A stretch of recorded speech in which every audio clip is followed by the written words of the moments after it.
नमस्कार। मैं Dhananjay Kumar the public India में आपका स्वागत है। उत्तर प्रदेश में महाभारत छिड़ी हुई। शंकराचार्य अभिमुक्तेश्वरानंद और योगी सरकार दोनों आमने सामने, और दोनों में से कोई झुकने को तैयार नहीं।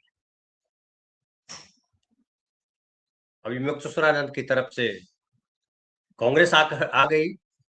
कांग्रेस के जो वहां के उत्तर प्रदेश के प्रदेश अध्यक्ष हैं, उन्होंने उनके समर्थन में बातें की और कहा कि हम अभिमुक्तेश्वरानंद के साथ, उनके साथ अन्याय हुआ। उसके अलावा जो है, द्वारिका पीठ के जो शंकराचार्य हैं स्वामी सदानंद महाराज, उन्होंने भी अभिमुक्तेश्वरानंद का साथ दिया है और प्रशासन की निंदा की कि अमावस्या पर स्नान करने से रोका जाना गलत है। और उन्होंने कहा कि प्रशासन को माफी मांगनी चाहिए। ब्राह्मणों को पुलिस ने चोटी पकड़कर घसीटा। शिखा और धर्म का अर्थ नहीं जानते हैं, पढ़ें तो जाने। दूसरी तरफ जो है, गोवर्धन पीठ पुरी के जो शंकराचार्य निश्चलानंद सरस्वती, उन्होंने कहा है कि धार्मिक छत्र का नेतृत्व सरकार अपने पास रखना चाहती है।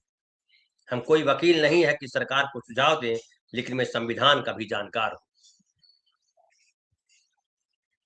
उसके अलावा देखिए, जो योगी सरकार है या बीजेपी सरकार है या संघ है, जो कहिए, उसकी उनकी तरफ से भी जो है चीजें आगे बढ़नी शुरू हो गई है। पहले मौनी अमावस्या पर शंकराचार्य जी को रोका गया, उसके बाद उनको नोटिस पकड़ाया गया कि आप शंकराचार्य नहीं हो। अब जो है, जो धार्मिक गुरु कहलाते हैं आजकल, जो कई सारे धार्मिक प्रवचन करने वाले या कहिए कि कथा कहने वाले, जो प्रवचन वाले जो बाबा हैं, जो ढेर सारे आरएसएस ने जिनको पैदा किया है या बीजेपी सरकार के दौरान जो उभरे हैं, वो भी अब धीरे धीरे शंकराचार्य पर, अभिमुक्तेश्वरानंद पे आरोप लगाने लगे हैं। एक गुरु हैं जगत गुरु राम भद्राचार्य, उन्होंने कहा कि अभिमुक्तेश्वरानंद के साथ अन्याय नहीं हुआ। अन्याय तो उन्होंने किया। नियम यह है कि गंगा तक पालकी से नहीं जाया जाता, हम लोग भी पैदल ही जाते हैं। सरकार ने उन्हें खुद को शंकराचार्य साबित करने के लिए बिल्कुल सही नोटिस जारी किया है। अब थोड़ी सी चर्चा मैं कर दूं कि जो नोटिस और कोर्ट की जो बात हो रही है, और सरकार ने कहा, योगी सरकार ने की, योगी प्रशासन ने कहा है कि आप शंकराचार्य हो ही नहीं। उसको लेकर के अभिमुक्तेश्वरानंद ने रिएक्ट किया है और कहा है कि हमारे समर्थन में शंकराचार्य हैं और हम रियल शंकराचार्य हैं, आप हम पर सवाल उठाने वाले कौन हो। अब मैं थोड़ा आपको मामला पीछे लेके चलता हूं। ये कहानी शुरू होती है 8 अप्रैल 1989, जब ज्योतिष पीठ के वरिष्ठ संत बोधाश्रम के निधन के बाद स्वरूपानंद सरस्वती जी ने खुद को उनका उत्तराधिकारी घोषित कर दिया। ये मीडिया में रिपोर्ट है, दैनिक भास्कर ने जो लिखा है उसके हवाले से मैं बता रहा हूं आप। उसके बाद 15 अप्रैल 1989 को ज्योतिष पीठ के वरिष्ठ संत, मतलब दूसरे संत शांतानंद जी ने वासुदेवानंद सरस्वती जी को अपना उत्तराधिकारी घोषित कर दिया। अब एक ही पीठ के दो शंकराचार्य हो गए, एक स्वरूपानंद, दूसरे वासुदेवानंद। अब उसके बाद 2017 में इलाहाबाद हाईकोर्ट ने स्वरूपानंद सरस्वती और वासुदेवानंद सरस्वती दोनों को ही शंकराचार्य मानने से इनकार कर दिया था, और कोर्ट ने कहा था कि कोई भी योग्य उत्तराधिकारी नहीं है, मामले में सुप्रीम कोर्ट के अंतिम निर्णय का इंतजार किया जाएगा। ये कब की बात है? 2017 की बात है, याद रखिएगा 2017। उसके बाद विवाद चलता रहा और 11 सितंबर 2022 को स्वरूपानंद सरस्वती जी का निधन हो गया। उसके बाद अभिमुक्तेश्वरानंद अगले दिन खुद को शंकराचार्य घोषित कर दिया। 16 अक्टूबर 2022 को सुप्रीम कोर्ट ने अभिमुक्तेश्वरानंद के पट्टाभिषेक और छत्र चवर के इस्तेमाल पर रोक लगा दी। तो यहां तक जो है मामला है 2022 तक, और अब कहा जा रहा है कि सुप्रीम कोर्ट का जो फैसला आएगा उसके अनुसार चीजें होगी। सरकार सुप्रीम कोर्ट के फैसले पे जा रही है। अभिमुक्तेश्वरानंद जो है वो एक बार कह चुके हैं, जिसकी हम सब ने निंदा की थी। उन्होंने कहा था कि मनुस्मृति संविधान से ऊपर है। हम संविधान को मानते हैं, लेकिन मनुस्मृति सबसे ऊपर है। जब देश का संविधान है और सुप्रीम कोर्ट है और पूरी सरकार है, वो सरकार, सुप्रीम कोर्ट किसी मनुस्मृति से नहीं चल रहा है। चाहे सुप्रीम कोर्ट हो, चाहे सरकार हो, दोनों संविधान सम्मत है, दोनों संविधान से चलता है। लेकिन पिछले कुछ सालों से ये साफ साफ देखा जा रहा है कि सबको स्वतंत्र रूप से चलने के बजाय, संविधान सम्मत तरीके से चलने के बजाय कोई चलाने का प्रयास कर रहा है, कोई चला रहा है। और आप याद कीजिए, जो राम जन्मभूमि बाबरी मस्जिद के विवाद में जो फैसला आया सुप्रीम कोर्ट का, वो फैसला किस तरीके का था, उस फैसले को लेकर के कितनी बातें कही गई। हालांकि वहां मंदिर बन गया, रामलला विराजमान हो गए। उस समय भी शंकराचार्य वहां कोई गए नहीं थे और तमाम शंकराचार्यों ने विरोध किया था कि बिना जो है पूरा मंदिर बने उसका उद्घाटन किया जाना गलत है। और ये हम सबको पता है, देश के जो भी प्रबुद्ध नागरिक हैं उनको पता है कि बीजेपी और संघ धर्म का बेजा इस्तेमाल करता रहा है। सत्ता तक पहुंचने का उसके लिए मार्ग, देश में सबसे बड़ा अगर कोई है तो संविधान है। लेकिन लगातार बीजेपी के लोग, संघ के लोग हिंदू राष्ट्र बनाने की बात करते रहते हैं। और हिंदू राष्ट्र बनाने को लेकर के पूरे देश में जो हिंदू हिंदू किया है और उससे जो सांप्रदायिक जो वातावरण बना है देश के अंदर, जो सांप्रदायिक सद्भाव को नुकसान पहुंचा है पिछले 11-12 सालों में, हर जगह हिंदू मुसलमान। और हद तो ये है कि कांवड़ यात्रियों के ऊपर पुष्प की वृष्टि की जाती है और मंदिर के बाहर, मस्जिद के बाहर पुलिस लगा दी जाती है। अभी संभल के जज जो सीजीएम थे, संभल के सीजीएम, जिन्होंने अनुज चौधरी और उनके पुलिस वालों पर, उनके साथी पुलिस वालों पर मुकदमा दर्ज करने के लिए कहा था, और उसके बाद जो विभांशु सुधीर थे, उन्होंने, जो सीजीएम है, उन्होंने जो कहा था कि इसमें साफ साफ दिखाई पड़ रहा है कि अनुज चौधरी और उनके साथियों ने गड़बड़ी की और उनके खिलाफ मुकदमा दर्ज किया जाए। लेकिन एसपी ने खुलेआम कहा था कि हम मुकदमा दर्ज नहीं करेंगे, हम हाई कोर्ट जाएंगे, ऊपरी अदालत जाएंगे। लेकिन सीजीएम के आदेश का उल्लंघन, इस पर बहुत बातें हुई, हमने भी चर्चा की थी, और कई वकीलों के, बड़े बड़े वकीलों के वीडियोज आए जिसमें कहा गया कि जो एसपी ने किया है वो गलत है, वो कोर्ट की अवमानना है। और अब खबर है कि संभल के सीजीएम का ट्रांसफर कर दिया गया, उन्हें सुल्तानपुर भेज दिया गया है। और उसको लेकर के संभल के कोर्ट में तमाम वकील प्रदर्शन कर रहे हैं, नारे लगा रहे हैं और कह रहे हैं सीजीएम साहब को वापस लाओ, गुंडा पार्टी नहीं चलेगी, तानाशाही नहीं चलेगी। जब जब योगी डरता है, पुलिस को आगे करता है। अनुज चौधरी पे आरोप है कि उन्होंने जो है एक मुस्लिम लड़के को गोली मारी थी। तो किस तरीके से मोदी सरकार या योगी सरकार काम कर रही है, वो पिछले 11 सालों से उत्तर प्रदेश में, पिछले 9 सालों से वो देखा जा रहा है। और धर्म को लेकर के जिस तरीके से सड़कों पर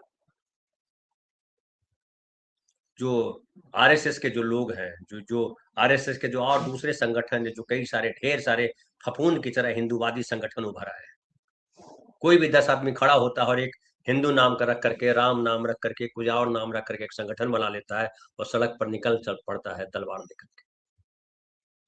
कई लोग तलवार बांटने के आरोप में हालांकि अरेस्ट हुए, लेकिन जमानत मिल गई, या फिर वो उसी तरह बात कर रहे हैं। कई लोग भगवा पहन करके साधु बने हैं या प्रवचनकर्ता बन के धर्म गुरु बन चुके हैं, और वो हिंदू धर्म के लिए की तरक्की की बात कर रहे हैं और मुसलमानों को गालियां दे रहे हैं। जो बोलता है मुसलमानों के पक्ष में या जो बोलता है संविधान की बात करता है, सबको गालियां देते हैं, सबको चैलेंज करते हैं और खुलेआम हिंदू मुसलमान करते हैं। मुसलमानों के खिलाफ जो है तमाम तरीके की नफरत करते हैं। सरकार, कोर्ट सब मौन है। जो शंकराचार्य को जो कटघरे में खड़ा कर रहे हैं, वो खुद राम भद्राचार्य ने क्या नहीं कहा ब्राह्मणों को लेकर के और दूसरे जातियों को लेकर के। तमाम बातें उनकी जो है संविधान विरोधी है, लेकिन सरकार ने कोई कार्रवाई नहीं की। और यहाँ तो सब खुद स्वयं को स्वयंभू माने हुए महामंडलास, कोई महामंडलेश्वर बन रहे हैं, कोई बाबा बन रहे हैं, कोई सब अपने अपने दुकान चला रहे हैं। कोई इसमें से हिंदू धर्म के उत्थान की बात नहीं कर रहा है, हिंदू धर्म के उन्नयन की बात नहीं कर रहा है। सबकी राजनीति। योगी आदित्यनाथ योगी कहाते हैं, सही कहा उन्होंने कि आप योगी कहाते, लेकिन तब तक योगी थे जब आप मठ के मठाधीश्वर थे, महंत थे। अभी आप मुख्यमंत्री हैं तो मुख्यमंत्री जैसा व्यवहार करें। और ये जो खिंची है तलवार, या कहिए जो शंकराचार्य जिस तरह से तने हैं, और दो तरफ से हिंदू धर्म के लोग दोनों तरफ, ये होना था, आज नहीं कल ये होना था। इनके खिलाफ अब तक किसी ने बोला नहीं। धर्म वाले प्रसंग पे तमाम पार्टियों के लोग चुप्पी साध लिया करते थे, उनको लगता था कि इससे बीजेपी को फायदा होता है। लेकिन बीजेपी फायदा लेते लेते तक इतनी दूर पहुंच गई कि हिंदू धर्म के नुकसान की भी परवाह उसको नहीं।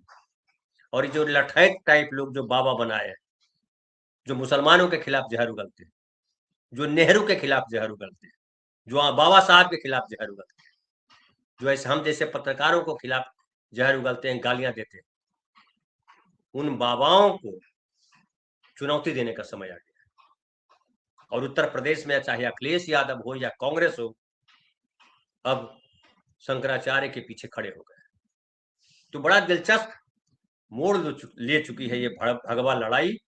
और ये भगवा लड़ाई अब जो है कहां पहुंचेगी, इसका सबको इंतजार है। हालांकि शंकराचार्य ने कहा कि माफी मांग लीजिए, कोई दिक्कत नहीं है, लेकिन वो माफी मांगने को तैयार नहीं है। शंकराचार्य को लोग जो है गलत साबित करने पे लगे हुए हैं। फेसबुक में कई सारे वीडियोज चल रहे हैं या कई सारे पोस्ट लिखे जा रहे हैं। एक पोस्ट में मैं देख रहा था, किसी ने सज्जन ने लिखा है कि अभिमुक्तेश्वरानंद जी को उनके नाम से पुकारा है, उमा शंकर उपाध्याय, जो योगी को औरंगजेब और अकबर बता रहे हैं, उनके बाप पर हमले कर रहे हैं, तू तड़ाक बोल रहे हैं। उनका एकमात्र लक्ष्य गौरक्षा नहीं बल्कि योगी जी को हटाना लग रहा है। अब इसको लेकर के भी तरह तरह की बातें चली, लेकिन जो कहा एक और उनका, मैं अभी मुक्तेश्वरानंद जी का एक वीडियो मैंने देखा, बड़ा वायरल हो रहा है वो भी, जिसमें उन्होंने कहा कि एक अवसर पर एक चैनल के प्रोग्राम में जो अब्बास मुख्तार नकवी है, उन्होंने कहा कि जिनको गौ मांस खाना है वो पाकिस्तान जाए। उनको मोदी सरकार ने मंत्रिमंडल से हटा दिया, नरेंद्र मोदी जी ने मंत्रिमंडल से हटा दिया। और कुछ ही दिन के बाद किरण रिजिजू ने कहा कि हम गौ का मांस खाते हैं और खाते रहेंगे, कोई हमें रोक नहीं सकता। वो लगातार 3 बार से मंत्री है। अभी मुक्तेश्वरन कह रहे हैं कि ये गौ भक्षकों को मंत्री बनाते हैं, लेकिन गौ रक्षकों की बात नहीं करते। पर्सनली जो मेरा संबंध है, मैं जो आपके सामने अपनी बात रख रहा हूं, मैं धर्म संगत क्या है वो मैं नहीं जानता, लेकिन संविधान सम्मत है वो मैं जानता हूं। और संविधान की नजर में हर मनुष्य बराबर है, हर इंसान, हर नागरिक बराबर है भारत का। लेकिन क्या ये सरकार हर नागरिक के साथ बराबरी का बर्ताव करती है? क्या ये सरकार ये कोशिश नहीं कर रही है कि पैरेलल एक धर्म खड़ा कर दिया जाए? जो बीजेपी के साथ खड़ा है वो हिंदू है, जो बीजेपी के साथ नहीं खड़ा है वो हिंदू नहीं है। क्या ऐसी कोशिश नहीं हुई है पिछले खास करके 10 से 11 वर्षों में, जिसके पहले भी होता रहा है? और आरक्षण को लेकर के जिस तरह से हिंदुओं के बीच खाई खोदी है, आप याद कीजिए लाल कृष्ण आडवाणी को, वीपी सिंह की सरकार, वीपी सिंह की सरकार में कांग्रेस के साथ थे वो, कांग्रेस के खिलाफ थे वो, और वीपी सिंह के साथ खड़े थे। लेकिन जैसे ही आरक्षण लागू किया, वीपी सिंह ने रथ लेकर के निकल पड़े सोमनाथ से अयोध्या तक।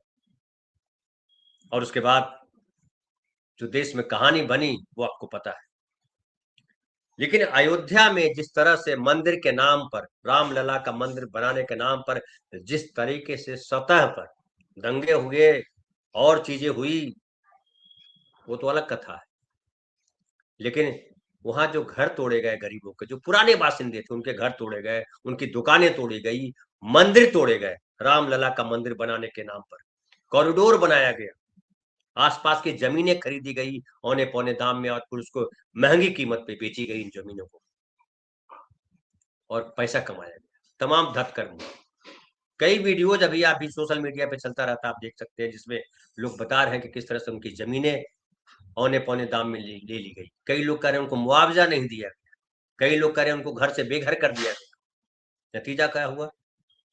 अयोध्या सीट से बीजेपी रामलला का मंदिर बनाने के बाद भी हार गई, और ये संकेत है कि स्थानीय नागरिक, गरीब लोग इनके मंदिर और मस्जिद वाले विवाद से खुश नहीं है। अब देखिए बनारस में जो चल रहा है, बनारस में भी वही चल रहा है, कॉरिडोर बनाने के नाम पर ढेर सारे मंदिर तोड़े गए, फिर तोड़े जा रहे हैं। मणिकर्णिका घाट की बात करें, अब मणिकर्णिका घाट को जो है वो उसको भी बनाया जा रहा है पर्यटन स्थल की तरह। कहा जा रहा है सीधा गाड़ी आएगी और बड़े लोग वहां अपने परिजनों के मृत शरीर को लेकर के वहां आएंगे, उनका संस्कार करेंगे, उनको सारी सहूलियतें मिलेंगी। ये क्या है? दाल मंडी पूरा तोड़ा जा रहा है, लोग रो रहे हैं। और जिस तरीके से लोगों की नाराजगी है बनारस में, पिछली बार तो नरेंद्र मोदी किसी तरह से बच गए थे, 1.5 लाख वोट से मात्र जीते थे। इस बार अगर अयोध्या वाली स्थिति दोहराई जाती है तो नरेंद्र मोदी को बनारस से भागना पड़ेगा, या फिर वो हार उनको चखना पड़ेगा, क्योंकि जमीन पे तमाम लोग विरोध में खड़े हैं। और ये जो शंकराचार्य और कथावाचक का जो संघर्ष है, बीजेपी का पूरा प्रयास है, संघ का पूरा प्रयास है कि हमारे विरोध में कोई स्वर न रहे, कोई संत महात्मा न रहे। जो संत महात्मा के नाम पर भगवा पहन के बैठा है वो हमारी जय जयकार करे, हमारी पालकी ढोए और सत्ता की जय करे। कुंभ मेले को याद कीजिए, ये माघी माघी पूर्णिमा पे कह रहे हैं, माघी मेले पे कह रहे हैं कि जो है वहां पे वाहन लेके नहीं जा सकते।